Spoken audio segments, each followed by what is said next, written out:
Please welcome to the stage Stuart Murdoch. Hello. How are you? Hi guys. So, are you wholly comfortable with your new title, or Sir. as filmmaker? Does it feel kind of weird to hear that out loud? No, I told her it's nice to use it. I told, I think I said immigration on the way in. I was as a movie maker or something like that. Just to roll it around your tongue and have a laugh with it. Yeah. So, how long have you wanted to make a film? Has it always been a dream of yours, or did this just kind of happen? It was never a dream so much as when I got my band together. It was I never really thought I would be a songwriter. It just happened because something came up and I had to write songs. And the same happened with the film. Really, you've got to have that big idea comes along. I think that gives you permission to go off in a new direction. Now, I heard this big idea was born quite a few years ago out on a jog. I read in Entertainment Weekly that you took, and a song came to you, and then that song was, included on the concept album that inspired the film. Can you kind of tell me about the long process that you took, to make this film? It definitely started. It sounds like a good story, like I was out on a run, but it was a dark night in England. It was raining. It was the middle of winter. It was Sheffield, which is an old industrial city, and I was running along one of those canals like the one in the movie, and just suddenly I heard that song that you just heard, just like that, just like the whole thing with the strings and everything.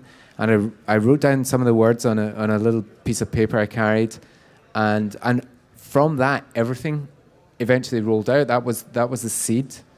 I thought it was going to be a girl group thing for a while, and then the character of Eve became more apparent, and I started writing more songs for her.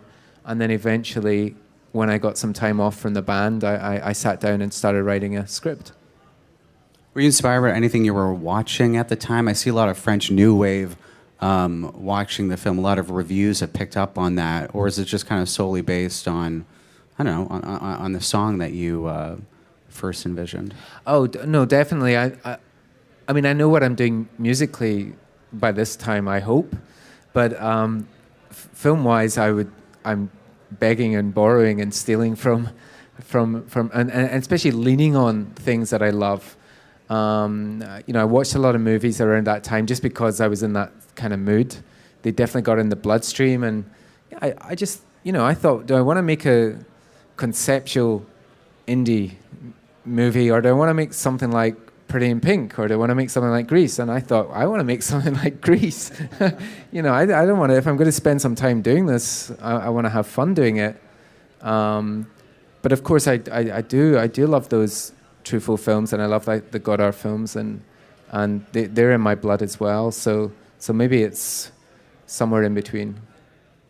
Let's watch the first clip of the film. I think we have 3 for this evening, just to give everyone a sense of the tone.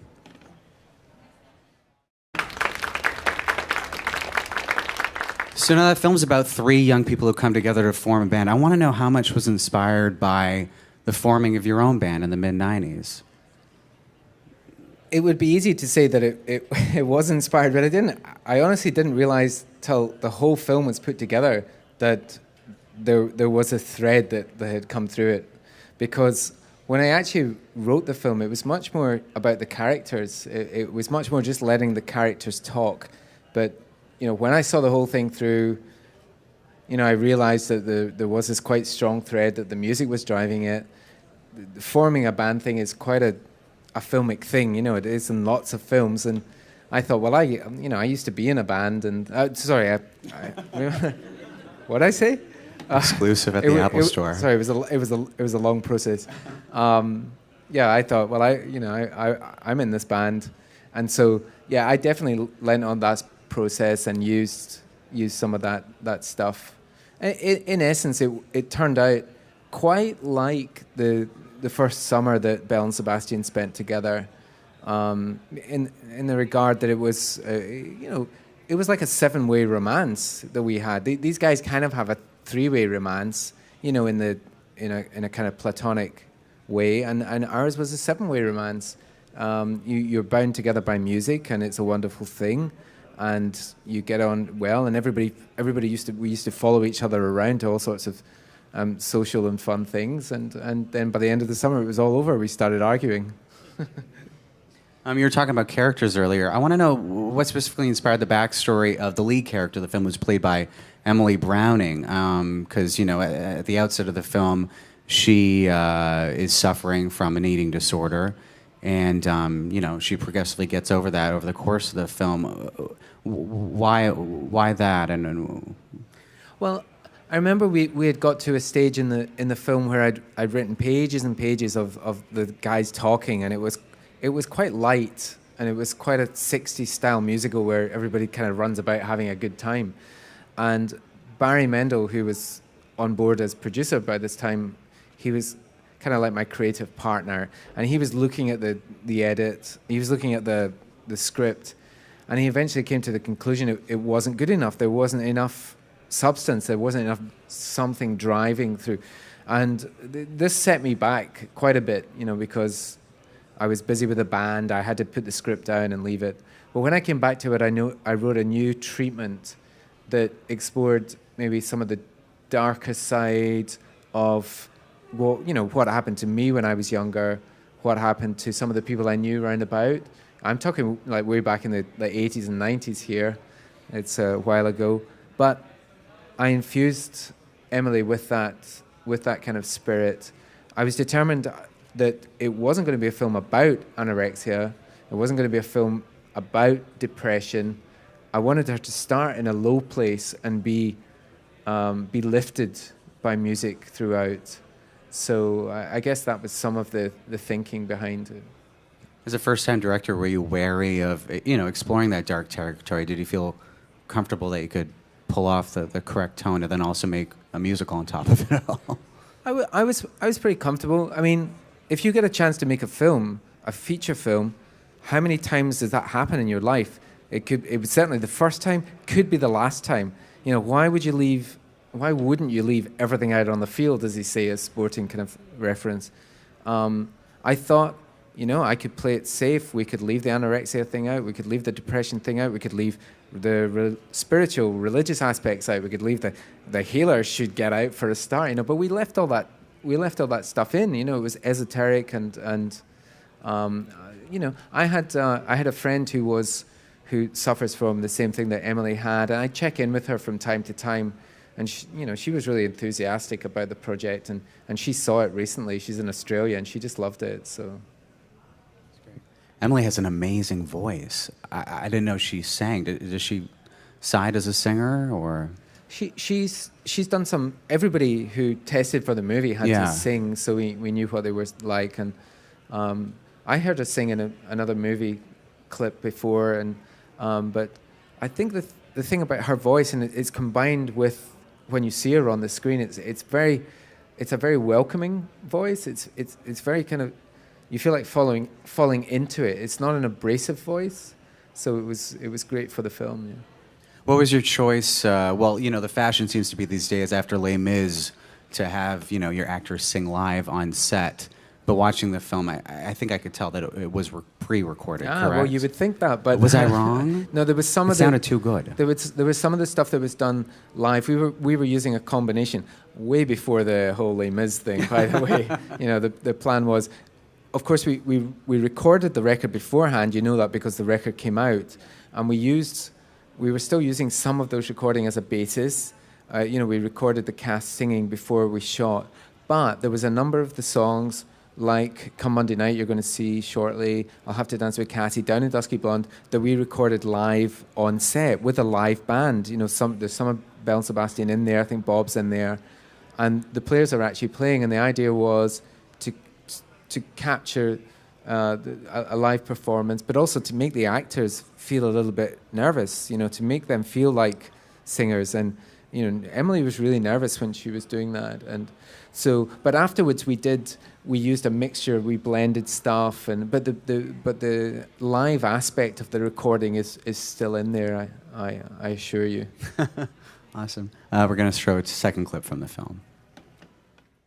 Now, where do you side on this topic? This is one of my favorite scenes of the film. I wasn't sure if I was getting a little insight into what you make of band names, if you agree with him or not.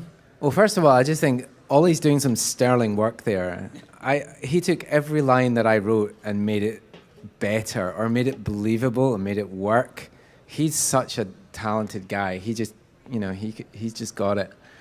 As far as that stuff goes, I guess some of that sort of attitude that James has is a legacy, or it's left over from my days in the 80s when I was, I used to be a roadie, and before I could write a song or anything like that, and I would, night after night, I would sit on the stage of the venue that I worked in, because we did security as well. We used to have to keep people off the stage. And I would see, literally, I'd see 100 bands a year, or how many bands a year. And that's kind of how I learned my trade. It all went in, and there was so many, all the categories that he mentioned, the punks and the rockabillys, and they were all well represented over these years, and I saw them all, and there was good ones and bad ones, and you could tell the good ones straight away, and you were thinking to yourself, you guys, you are just never going to make it. You have all this industry money behind you. You've got a huge truck outside. You are just terrible. You were never going to hear from you again. Whereas, some band the next week would come in, they'd be loading the gear themselves, and you could see that they were, as soon as they got up to play, they were the real thing. And I saw some, amazing bands in my time sitting on the stage. I even, the Pixies were even played their first gig in Scotland, and So yeah, I probably got a bit of attitude around that time and put some of it in the film. Now, you started a Kickstarter campaign, correct, for the film? What, a year ago to finish funding? Yeah, it was a few years ago. It was a few years ago. It was a year before principal photography started, because we were in a bit of a hole. We still, we had a lot of money to raise, and Kickstarter really helped us along. I feel like that really kind of caught fire. We posted about it on IndieWire and a lot of other sites. Were you surprised by the outpour of support for the project? I was surprised and in equal measure delighted. I remember saying rather flippantly that every dollar that we earned from Kickstarter would probably in the long run be worth 3 or 4 to us. I don't know why I said that, but it did, because after that we started getting some private or bigger investments, and we got some money from Creative Scotland, and I think that the show of support from the ordinary, from people, just helped. It worked as a catalyst in our favor, and it was great because we didn't have a studio, we didn't have a major backer. It was me and Barry and a couple of producers just walking around London trying to raise some money. Now, the reception for the film was so good at Sundance. I have to know that, if you're ever planning a film follow-up, and please don't take, as long as you took to bring this one to the screen, given the process you had to take. Oh, so if you're planning to ever make a film follow-up, if you want to make another movie. I think I probably learned a couple of shortcuts. Yeah. In that time, yeah. Awesome. So we're going to show one last clip, and then we're going to open it up to the audience. Great.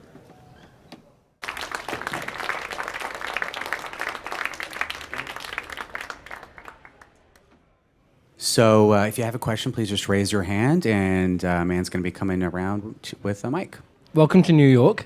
Thank you. I'm English, though, as you can tell. I noticed the Aladdin Sane flash on the girl's face in the first clip. Bowie had always wanted to direct, but when he made his directorial debut, he got Gillian Temple to help him, and it was only about 24 minutes long, Jazzin' for Blue Jean. It's a big step to actually have the nerve to step up to the plate and go the whole hog. Was it always your intention to direct a film of this length? And having done that and succeeded, I'm sure you won't tell us what it is, but do you have an idea about what your next movie would be about? Thanks a lot. All right. I like that you're British, but you're using a baseball metaphor there. Step up to the plate. No, it's good. It's good. No, those are good questions. It actually wasn't until I'd been at this process for quite a while. serving this long apprenticeship, learning to try and be a screenwriter and then learning to try and be a director, even if I was just doing it in my imagination. But it was only a year out before principal photography that I actually thought, well, am I going to direct this? If somebody had come along and taken it off me, I would have been quite happy. But then I realized that it was my baby, and that it would have been like giving it up for adoption if I'd let somebody else sort of direct it. So I did have to step up to the plate and really, get into it. And it was, standing in front of a crew on the first day, it was pretty daunting. I mean, every day was pretty daunting. The whole language of filming and telling people, who knows what. I'm sure you're not going to get a mastery of that art, for many films, really. Going into the next film, if I ever get to make it, will be just as daunting, I think. I had an idea for my next film. I've actually mentioned it in some places that I wrote a description of my movie and the next movie, and then Spike Jonze made it. And it was called Her. Did you see that film? Now, of course, he made it way better than I could ever make it. But it was the same basic premise of mine was a girl who has a computer in her house. It was the house that looks after her. And the computer was more like a Jeeves character. They didn't have sex. It was more polite, But it was like. But I saw her, and I just thought it was amazing. So. But apparently that stuff happens all the time, an idea comes along and, so you've got to grab it. Hi. I remember when you put the call out for singers for the album, I was curious if you were initially hoping to have them be the actors for the movie, because I was surprised to see like such kind of famous faces, and then listening to the album and stuff, just wondering if that was your original intention. Yeah, you've got right inside my head there, because right off the bat, I thought we were way back in 2008 or 2007, whenever we were looking for casting the net wide for singers, I was sure that we would get Eve. I thought we'd get a Hannah, Cassie as well. Because I was new to this game, I was quite willing to take raw talent into it. I wasn't interested in stars. I thought I could take, as long as we had a great singer, I thought we could take this singer right through the process. And I thought that this person would learn with me, that they would almost be like, they'd be a rookie, I'd be a rookie, and we'd go through this, because that stuff looks good on screen, people actually learning, it feels real. And then it just didn't happen. No one came along. But in the end, I was delighted that when I saw Emily and I saw her doing her audition, finally, she did a Skype audition beside Ollie on the screen, even though they were in different places. And she had this kind of air. You could just watch her. She was settled. She never overacted. She just owned the screen. And I thought, no, wait a minute. I want that. That's what I need. I'm the rookie. I need the pro. So we ended up with working actors. Hi, Stuart. How are Hi. you? I'm good, thanks. Do you have any plans to play any of the God Help the Girl songs live at any point? I personally don't have any plans to play them with Belle and Sebastian. We did a little tour with the original God Help the Girl singers just in Britain and in Europe back in 2009. And the girls came back and played with us in Edinburgh a couple of weeks ago. We had a little reunion at the opening of the film, and it was great fun. But I think probably that chapter's coming to a close. I love writing for women. I love writing for female voices. And I'm always looking out for great new female voices. They inspire me to write. But I think I will keep that separate. I think I would disappoint myself if I sang any of the songs, really.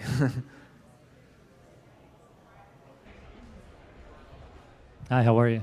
Yeah, good. I've noticed on some of the Belle and Sebastian records, the there'll be like photos that you have taken for the sleeves or for the inlay. So was any of that stuff helped you to, shoot the film, or were you just given the camera? And because a lot of the stuff that I've seen in the clips looks very picturesque.